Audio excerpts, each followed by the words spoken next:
Welcome to Nebraska Preps Postgame with Damon Benning and Jacob Padilla. Love the music, love the voice. That means it is another week, another episode of NEB Preps. I am joined this week on that three-man rotation by the gruesome twosome. One, Jacob Padilla, and my main man, Michael Jerome Sautter. Gents, but just so you know, that's not my middle name, people.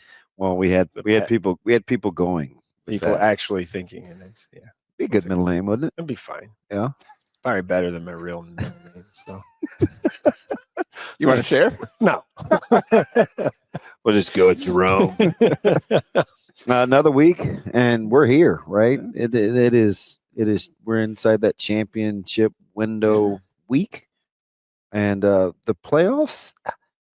A little chalky, a little chalky for kind of my liking, but when I'm talking about Class A, that's fine. Yeah. So we have, three classes at the top two seeds advance, and all 4 11-man, all the teams that we thought would be there for the most part got there. There's one upset, and we'll talk about that once we get to it, like real upset. But beyond that, it's not a lot of surprises, but it was a pretty good Friday night of semifinal football. We were all out on the road. I finally got a chance to get out there and see a game in person. Went out to Seward. Mike did the double feature out there in Wahoo, and obviously you were on the sideline there here in the Metro. Yeah, you even correctly called Stanton wasn't as hard, but you did like Sandy Creek. Oh yeah. I went to their practice on purpose in the summer, and that collision course there are some teams. The Bennington Skutt, you could make the case was a collision course. Westside Motor South, you could make the case was a collision course. So there were some things that kind of came to fruition. Where do you guys want to start? NA? Yeah, let's just go up top and run our way down. All right. Mr. Sequence likes order. Yeah. So we'll start with Mr. Padilla, and we'll start in Class A. Yeah. 47-14 win for Omaha Westside. Although it was a little scary there. Yeah, it was a little dicey and in the first quarter. I know Mike texted me. He was like, should I rush over there? It was 14-3 North at the end of the first quarter. I said, it's up to you, but still a little early, and it was indeed early. Yeah, we were reeling a little bit. They came out. It's a fantastic game plan. They got in some Maryland eye, and they literally just punched us in the mouth.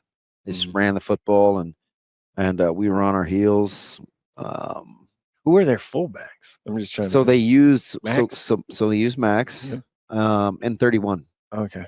And I mean, they did a really good job. Mm-hmm. It was a nice scheme, nice game plan, and I'm telling anybody that'll listen, Mikey Guy's a good quarterback. No, he's good.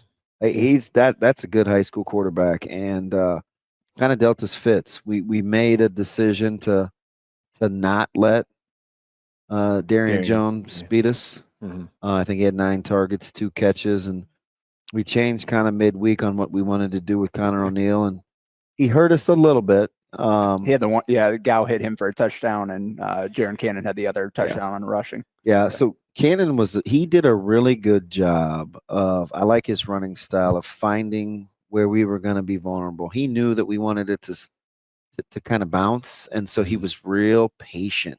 Well, and then he would, especially after seeing you guys in the opener, and he was a handful. That's the first guy we've given up 100 yards to. He did. It's a long time. And 2.5 years. Yeah. Dang. So Cannon, he was as good as advertised, but they just punched us in the mouth. And then you punch back with a 23-0 second quarter there. So what did you guys figure out? Yeah, so we just changed the front, and I think we ended that one with like 43 unanswered, 44 unanswered. Yeah, it's 44. Yeah, 21-0 second half. So I think for us, it was just more about getting back on our run fits and not letting them throw the ball over our head, and it kind of came together. Our ground game got going, which opens up the passing game quite a bit too. Tate Jenkins, 21 carries, 195 yards, and 2 touchdowns.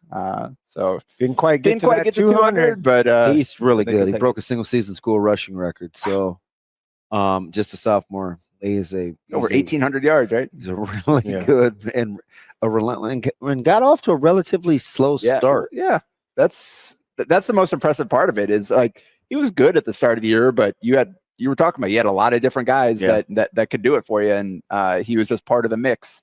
And then a few games into the season, started more touches, more production, and you guys really settled into that, and which has allowed Braylon Warren to kind of settle in. And he's had a really good season, and he's taken advantage of his opportunities. You haven't needed him to throw for 300 yards hardly ever because of how effective your run game's been. But he had only threw for 105 yards, but 11 of 16 passing and 4 touchdowns. Yeah, 11 completions, 4 touchdowns. Pretty efficient. I think, we'll see how the game plan that we'll have going forward this week against Millard South, and we'll probably have to throw it a fair amount more, but he's very, very capable too. So it's just good to see him kind of ease into it as we set up for the big one. And Reed McIntyre led your defense, 13 tackles, 12 of them solo. That's impressive. You guys had 4 sacks and a pick, forced fumble and recovery, and blocked a punt. Try to be complete. Special teams is one of those things that we work really, really, really hard at throughout the course of the week, and that's one phase that we're always trying to win right there. Yeah, Reed McIntyre, guy that we talked about Friday, he does not get talked about near enough for what Westside can do and does. And talk about the other linebackers a lot and other defensive players a lot on that team, but Reed McIntyre is the leading tackler on the team. Double-digit tackles pretty much every game he's played long enough to get there. And another first-year starter for us.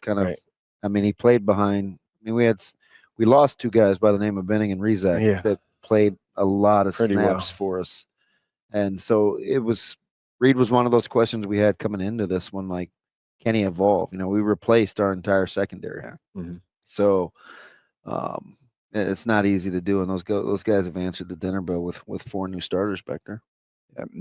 Keenan Cotton 2 touchdowns, and Christian Jones and Eli Johnson 1 apiece. So again, 47-14 was the final, and it was pretty similar to the other semifinal there.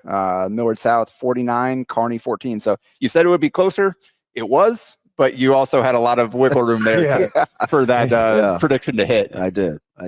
56-3 or whatever is 28-7 first quarter. So kind of there was no punch in the mouth and figuring it out. Like they were in control from the start. And then 21-7 second half. So watching that game, obviously now with all the film and watching that unfold, I think you nailed it last week. Could Kearney score enough? And we said minimum 24-28 to win, and they didn't come anywhere near that. It's just their ability to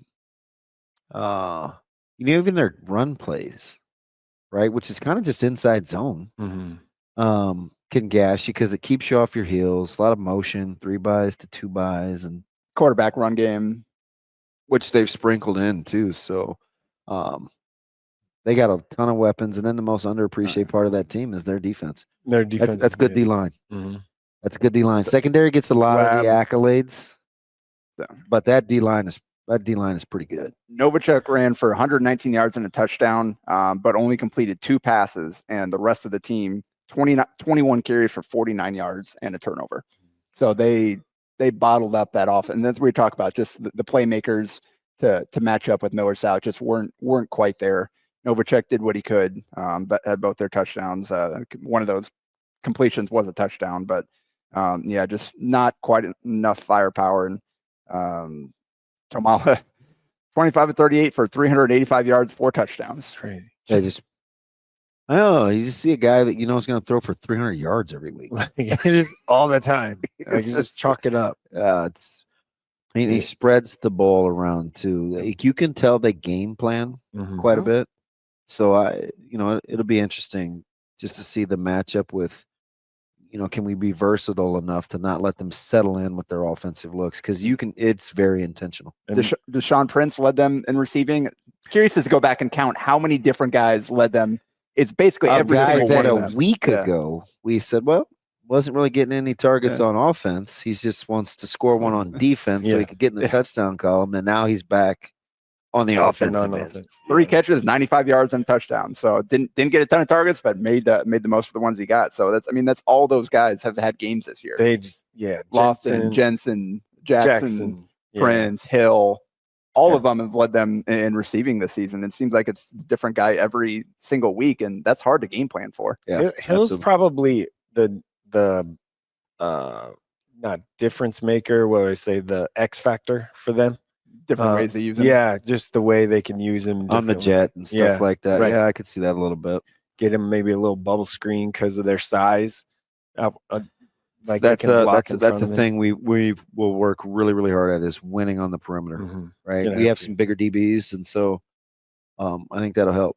Mm-hmm. At least neutralize or try to match up with some of their size on the outside because they got some fellas. And Millard, Tegan Urban's back for them after missing some time with an arm, like broke his arm. I think that's pretty public at this point now. So broke his arm and he's back and he's had a great year for them.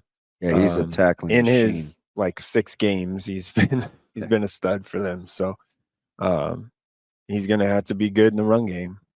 We know that. So the game everybody's been waiting for in Class A all season. Both teams got there looking top of their game. So Monday night nightcap there, 7:15 at Memorial Stadium. 1 versus 2, Westside versus Millard South. Looking forward to seeing that one. Yeah, going to be a good one. At least that was a game we won last year too. It didn't happen. Yeah. Looking at the forecast, I don't think we're going to get your prediction in the summer where you said it's going to take some sort of poor weather and rain and sleet and snow to slow Millard South down. I said 2 I'm things. like, well, fudge, can we get some rain, sleet, and snow so we can try to slow these guys down? But I said 2 things.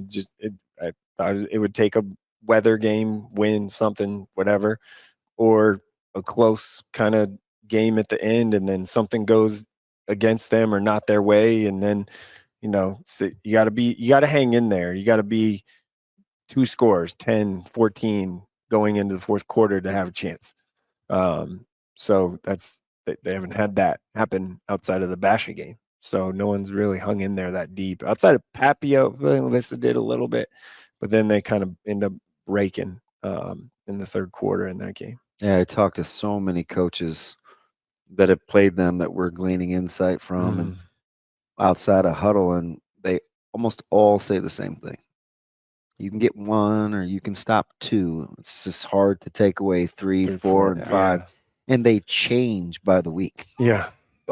And you think you have 1 or 2, and then the next week it'll be a different 2, and then the next week it'll be a different 1 and 2. So I think their versatility is it's a handful. And the thing, you can say the same thing about you guys too. So that's what's going to be fun about this matchup is just the amount of playmakers on both sides of the ball for both teams.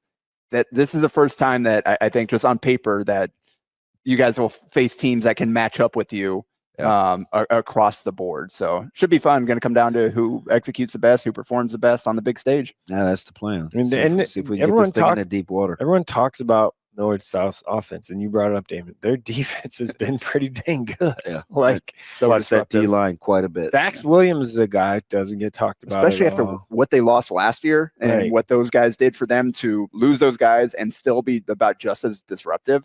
Really impressive with the guys that have filled in, like you mentioned. And what Amarion Jackson has done playing both ways has been pretty impressive. I have a lot of respect for him. Yeah. He plays hard. Yeah. He plays hard. It's kind of, I don't know about like emotionally because I'm not in that program, but if on film, like he's always around, right? Like he plays to win. And getting Urban back will really help because I think that's Tegan is really, really good. Well, and that's the big part about Jackson stepping up. I think some of that happened losing the guys they did with Cool and Urban. Like somebody had to pick up the slack, and it seems like second half of the season, his defensive numbers have really spiked. They have 6 guys that have double-digit tackles for loss. Yeah. Oh, I know. You can tell, by the way, this is good. It's downhill. Every game is 10 to 20 tackles for a loss, and it's what they have. They're crediting their guys with. So that's really disruptive. Adam Pugh's a good player. Up front. Another 1-2 matchup as we get into Class B with Bennington and Skutt. 1-2 in rankings, 1-3 in seeding. Because Skutt had to go out to Seward and win one there, and that's the one I went to. Ended up. How'd you like the environment? It was pretty good. Yeah. The Seward seemed like the whole town of Seward was there. Yeah. Skutt, I was on Skutt sideline, so definitely heard the noise from their fans as well behind me. It's kind of cool playing out there, the Concordia. The field. Yeah, it's a little bit more spaced out than maybe a typical high school field, but I'm glad I made it out there. Again, 42-21 was the final. It wasn't quite. It was much more of a game for a long stretch, and then Skutt just kind of took control. Seward was up 21-12 late in the second quarter, and then Skutt got the ball back with a minute 4, I believe, on the clock. Marched down the field, 8 plays, 59 yards, and a touchdown in 55 seconds to make it a 2-point game going into halftime. And then they picked off a pass on the first play of the second half. And then that was basically the end of it there. They just kind of ripped off the second half.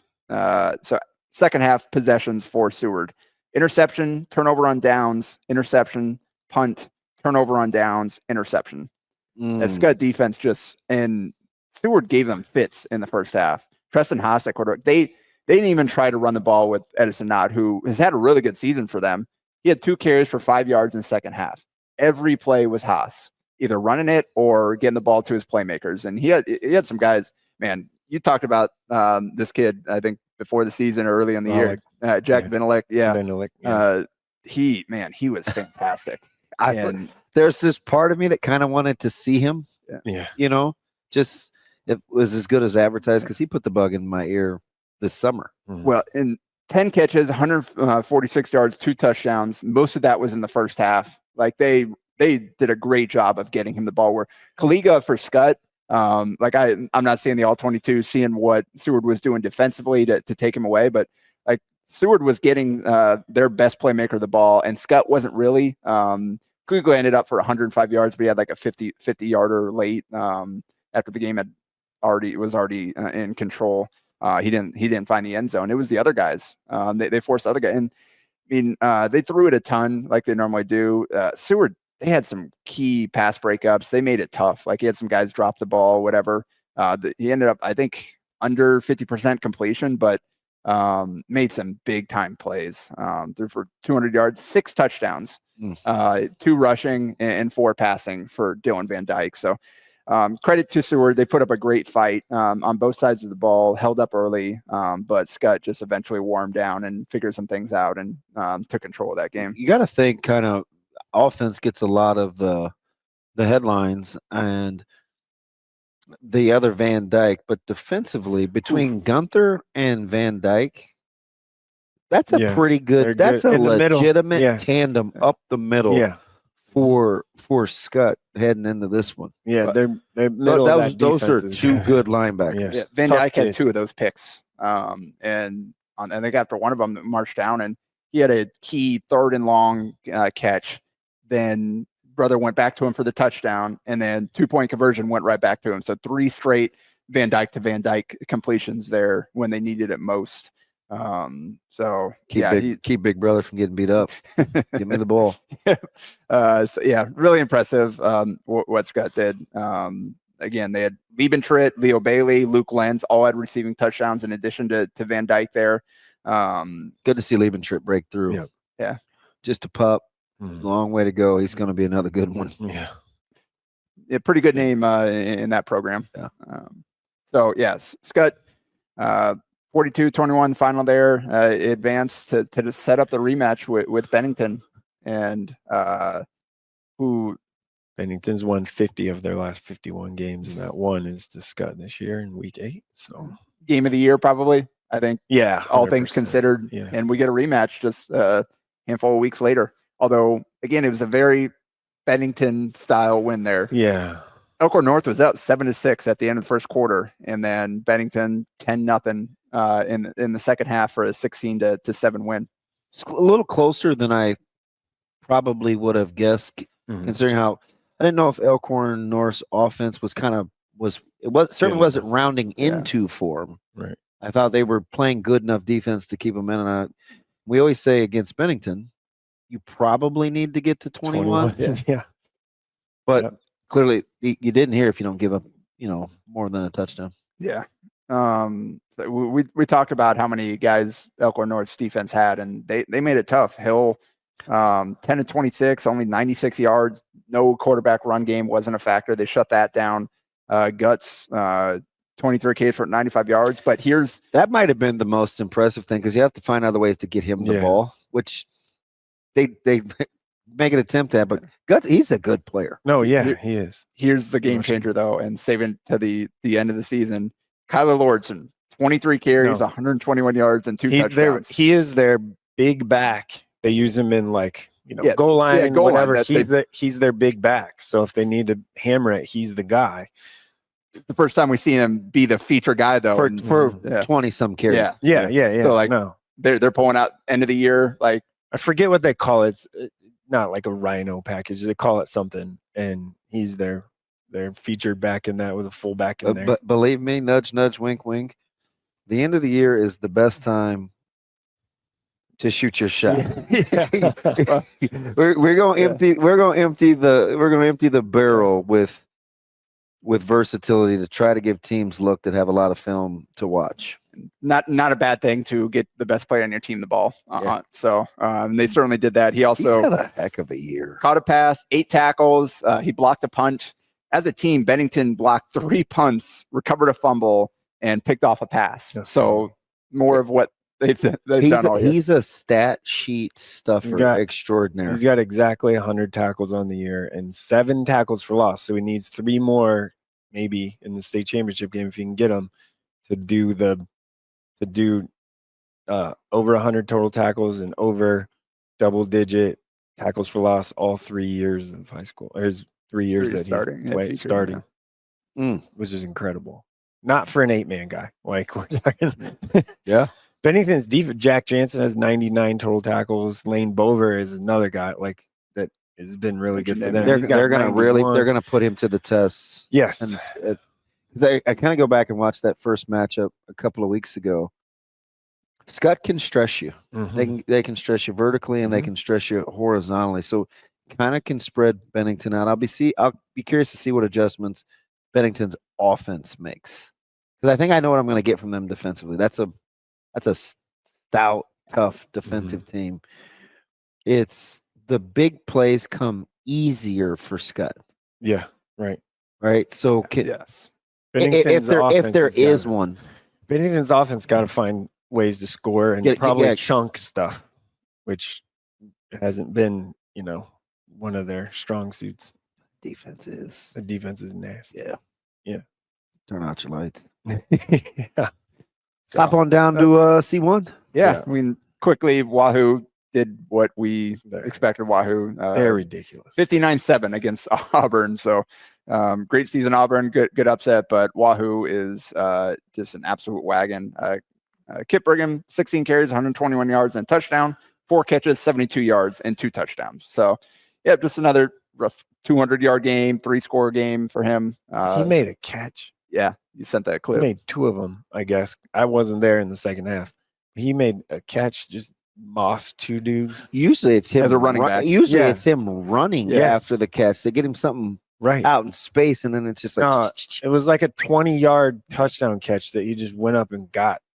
Just went up and got it. And then I guess there was a better one than that in the third quarter. And so those aren't screen passes. Those hoop guys can play balls in the air. He's his spatial awareness is really good. And it's his body control too. Yes. I watched him for a while now. It's his body control is underappreciated. That defense is real good. Yeah.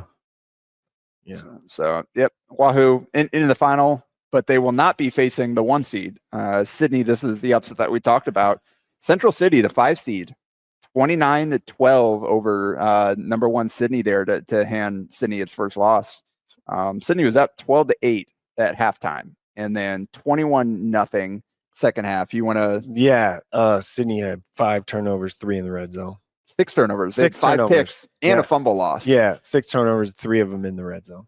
So that's tough. Yeah, I mean, tough. so you credit Central City's resolve. Yeah, if you're gonna if you're going to bend but don't break, and you get 5 turnovers inside the red zone, and Central's like road warriors, right? Like you had to go to Lakeview and you get that win. You go to Sidney, you get that win. Like their run here is pretty impressive for a young team. Yeah, I would agree, and I think they've proven it, if nothing else, to themselves that it doesn't always have to be that high-powered, potent offense, right? Because the last couple weeks, it's been defense, and they've ran the ball better. Yes, lately they were not going to let Alec Doty beat them. Right, 131 yards. They bottled him up too. He's normally 3 times that in a game.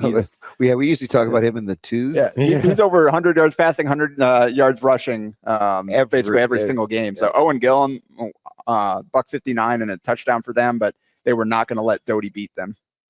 And boy, Parker Vickman, 1729, 176 yards, 2 touchdowns, and you know how to say the running back's name? Sometimes I should have checked before we started this. Corbin, Kyes. Yes, I just call it Keys.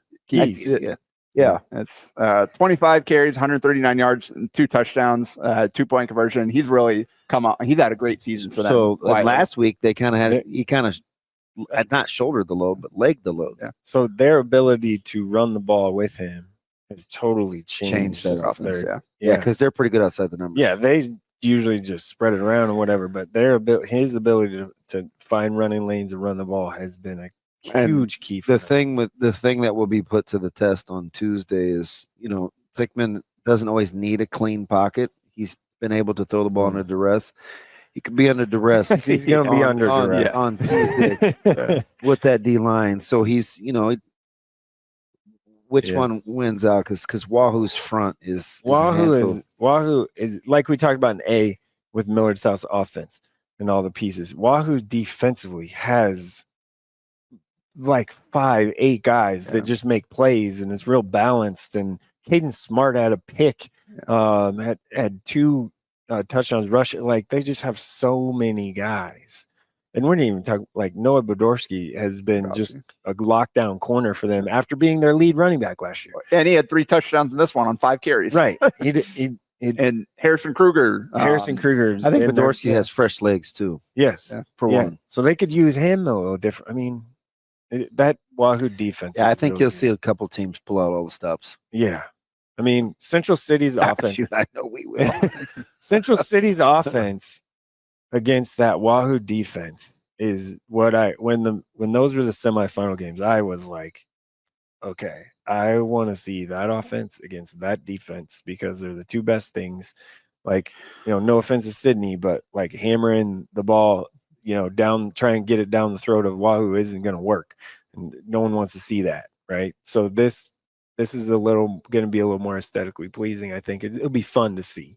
I just like the fact you have to drive through and pass Wahoo to get to Central City. You do. So right down the road, in essence. Yeah. So it'll be fun to watch. So B's the nightcap on Tuesday, and C1 is the afternoon game on Tuesday. Which that game always has a little bit of like the wet. It turns dark, and it's like there could be you and I will come out on that top floor. And we'll say, "What do you think?" Yeah. And we'll start with we'll end in the C's with the first game on Tuesday, which is at the 10:15. The whole town of Wahoo will be shut down on Tuesday. Yeah, who's left? Nobody. I mean, you just leave at different times, right? Yeah, because Bishop will open at 10:15 against Norfolk Catholic in another rematch. Yeah. So 1-2 rematch of first week of the season, right? Mike was there. I was there. 21-14 game. Bishop Neumann, they barely got in there. That 6-0. Yeah. And I know you were there for the end of that game. You want to tell us what happened? Yeah. Battle Creek had the first and goal from the 2. Yeah, I know a couple of guys from there. With a minute left. That just text expletives. Yeah. With a minute left, it was first and goal from the 2. And then they try to go Maryland I and power it, which maybe, rethinking, right? Like you always go back, maybe quarterback sneak a little bit. I don't know. But they had first and goal inside the 2 with a minute left and didn't score, got stopped at the 2, I guess, on 4th down.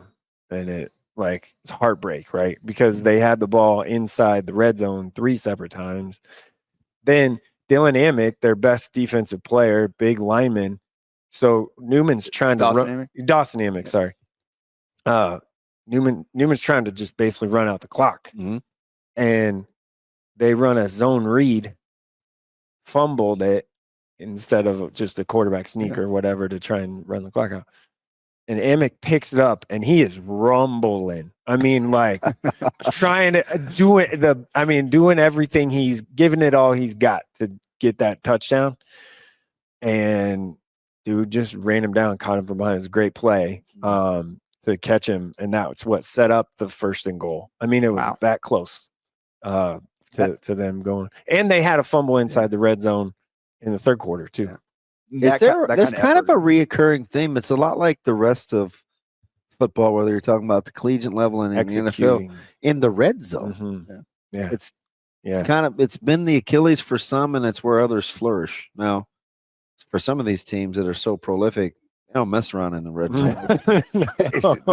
They just chunk you and score from outside the 20. Red zone, what? Yeah. No, we ain't messing with it. But it does get condensed down there in a hurry. It does. So the only touchdown, Bofuyon to Marcus Boyd, a 23-yard pass in the 2nd quarter. Credit to Battle Creek's defense. They bottled up Connor Booth. 14 carries for 42 yards. And he got hurt in the 2nd quarter. So that he got hurt in the 2nd quarter. Came back in a little bit. That's the same one he's been nursing, though, right? Yeah. Right, left leg, one of those. I'm not trying. I mean, he finished the game with a wrap around his knee. Yeah. So he didn't come back in at all in the 4th quarter. He did not come back in the game. Came back in the 3rd for a couple, but didn't come back in the 4th. So that's something to monitor. Mm-hmm. That's a huge deal. Yeah, he got a few extra days to hopefully. I mean, I'm sure he's going to give it a go. Yeah, like I would be shocked if he does against the number 1 team all year and Norfolk Catholic, who handles business against Kearney Catholic. I did like the fact you kind of turned me on to Kearney Catholic with their run that they were going to be an interesting team to watch, and lo and behold, we see them in the semis. Yeah, they've had. I mean, Kearney Catholic had a great season.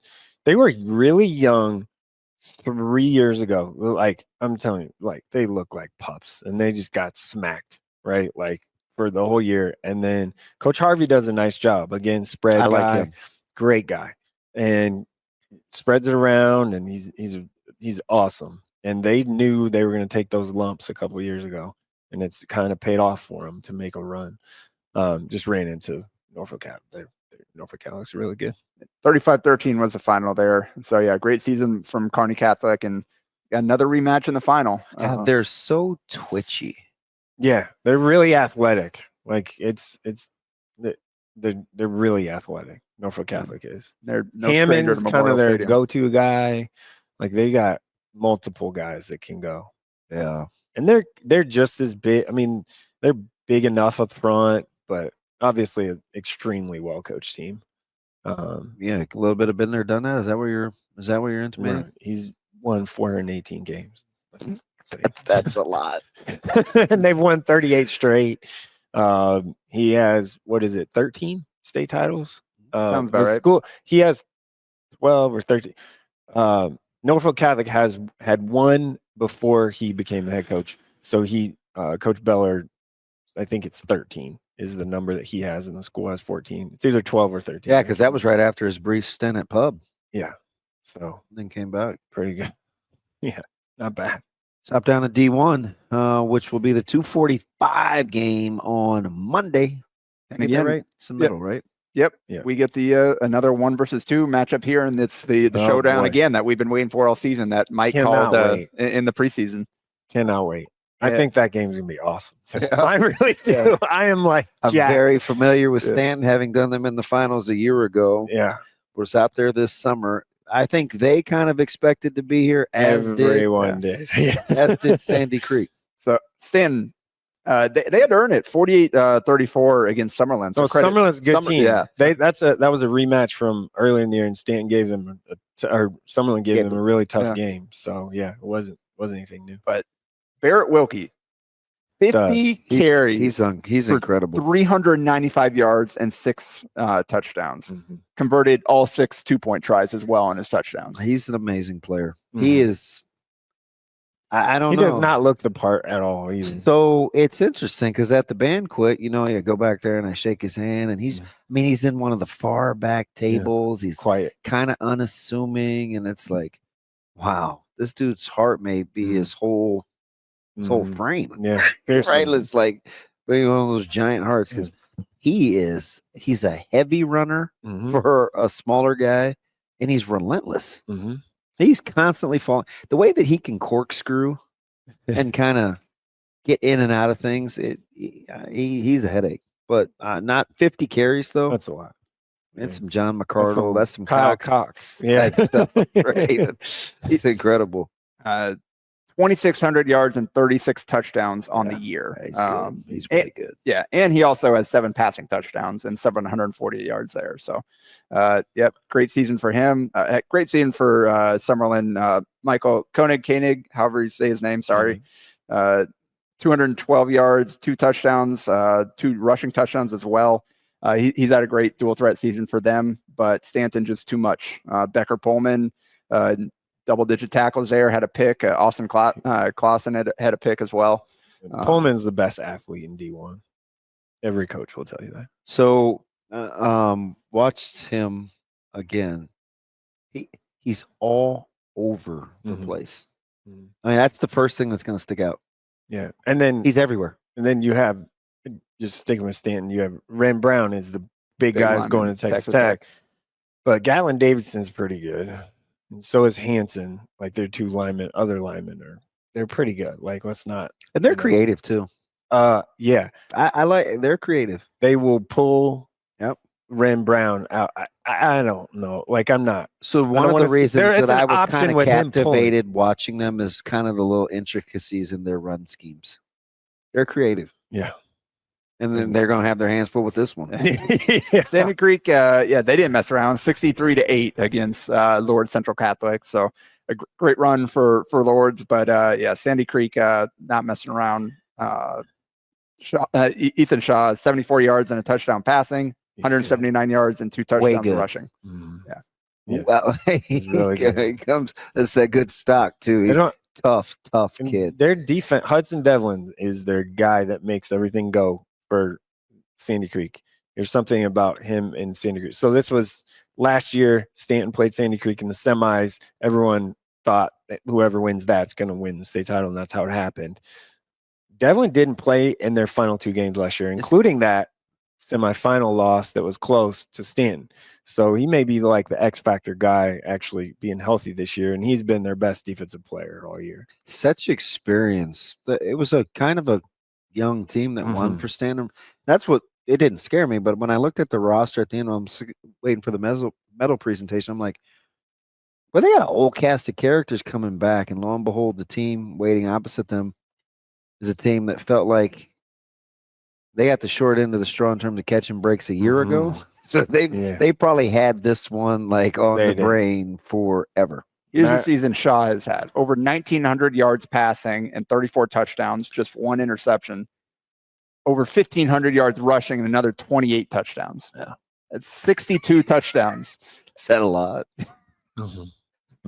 He's a big kid too. He's a big, strong kid. 3,400 yards and 62 touchdowns. No, Sandy Creek up front is big. There's some depth on this team, on Sandy Creek's team. They'll be 2 creative offenses too. Yeah, it's gonna be fun.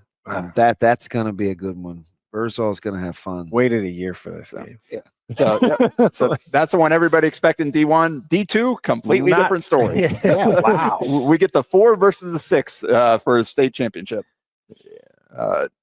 Riverside spreads that thing around. So they have the thing with Riverside is semis weren't close. Yes. So Riverside's, remember, they were 6-man, right? Yeah. And won state titles and all of that. So they still have some of those tendencies that they moved to 8-man, where it's just pitching it around, throwing it around. Like it's a spread 8-man, if you will. And so it's kind of fun. Like it's a little different, right? Like you don't see that very often. So, and Central Valley is really good too. Their one loss to Stanton, which was a really close game. I think it was week 2. It was early. So that game will be good, and 2 really good, great guys are coaches. I mean, it'll be exciting. I think that game will be. It's exciting. It's exciting. Riverside won 50-20 over BDS, and Central Valley won 50-8 over Archangel's Catholic. Both teams lost for the first time. Top 2 seeds went down, and it wasn't close. So really, really impressive performances by these teams. Zayn Wolf, 180 yards passing, 150 rushing, 3 touchdowns. Grady Shea Kelly had 3 touchdowns as well, 70 receiving yards, 14 tackles, tackle for loss. And Tajan Soto, 16 tackles, 2 for loss. So yeah, should be fun. Central Valley versus Riverside again. Not the one that anybody predicted in the preseason, but here we are. It's good to have some wild cards. This is a game that they're so close. Like, communities are real close. Like, you could just wipe out some space near Enfield Cemetery on the highway between the two and just play the game there and be fun. Or we could start off the festivities at Memorial Stadium on Monday instead. So I'm just saying, Enfield Cemetery is like kind of right. A lot of really good matchups. Pretty intriguing, yeah. And the Tayson Soto for Central Valley, defensive player. He's a guy, like, that's a name. So, and Jack Munt for Riverside and Trevor Carrier for Riverside are names too. Grady Kelly, Zayden Wolf, I believe quarterback. He was missed some time, came back, has really helped them kind of advance here. So those are the names, I guess, for the bigger names for those 2 teams. Well, 1 game left. Yeah. 6-man start things off Friday at UNK. Yeah, Kearney's finest. And SEM made it there, undefeated, 38-12 over Garden County. But Stuart knocked off the 2 seed in Hay Springs as the 3 seed, 52-20 there. So we'll get 1 versus 3 in 6-man as well. Yeah. Scoville, if I'm saying that correctly, Jordan Scoville for SEM, guy to keep an eye on there. They were in they lost last year, right? SEM in the final. Like a 2-point conversion. Yeah, wow. It was a wild game. Yeah, at the end. So it'll be, and these 2 played each other, I believe, earlier in the year. All 6-man teams kind of probably do. Yeah, it was 36-33 in week 2. So real close game. So C1 no rematch. No. A no rematch. Correct. D2 they played last year. Or D2 they played this year, yeah. Wait, did they? I'll look it up. No. Yeah. That's wild if they didn't, because they're right next to each other. But that's okay. Yeah, is that a rematch? I'm gonna look real fast. I know Bennington and Skutt is a rematch. They played in week 1. They played in week 1. It was 50-42. So it'll be close. B's C2. A rematch. C2 is a rematch. And 1 more. 8-man 2. That's it. And then 6-man. Yeah. 6, 8-man 2, 6-man, 8-man 2, C2, and B.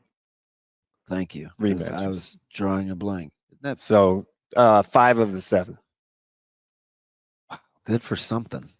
It's pretty good for a guy that talks exceptionally slow. That is amazing. He's quick math. Yeah, I like that. Good job, Jerome, that big old brain of yours. So, quick thoughts to what you're most interested in seeing? I want to see this Skutt Bennington. Yeah, for me, I didn't watch that game the first time. I wish I was there after seeing all the clips and stuff of that. I'm just very intrigued by that game. I think all of them are pretty exciting, compelling. Yeah, the Norfolk Catholic Neumann game, obviously a lot hinges on Booth and his health.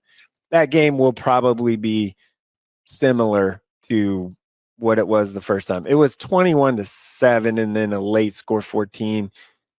Catholic's the better team.